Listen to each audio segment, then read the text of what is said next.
So we're Gage Road's Brewing Co. We're WA's largest brewery, and we're one of Australia's biggest independent craft beer brewers.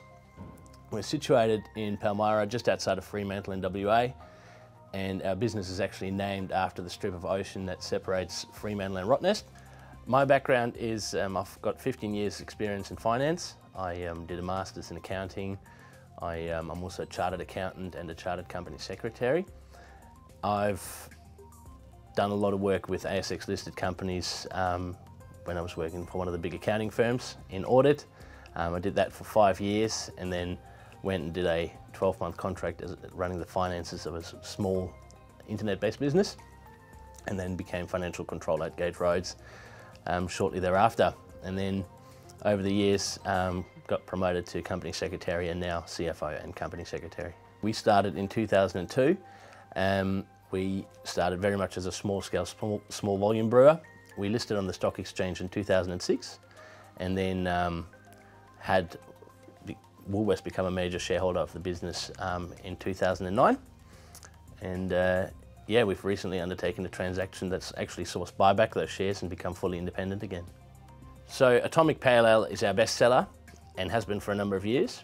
It's closely followed by our Single Fin Summer Ale, which is actually a new product in a new category to the market. It's only been around for 2 years, but it's hit the market at the right time in a real sweet spot that allowed it to grow to become our second biggest selling product.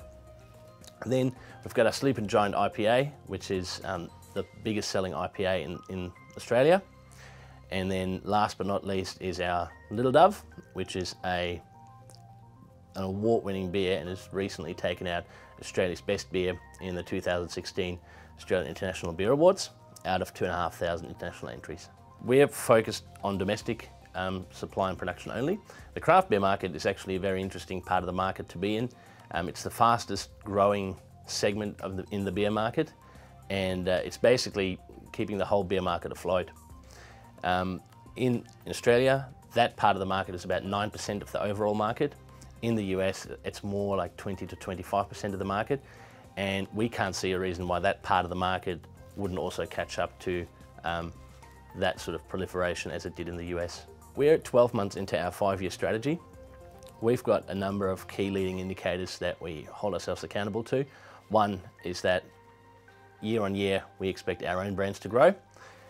Secondly, we also expect to enter new markets that were previously unavailable to us, so independent retail bottle shops, on-premise pubs, clubs, restaurant, bars, etc.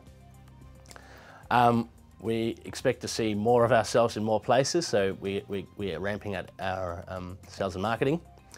And lastly, we expect the underlying craft beer market to grow with us at the same time.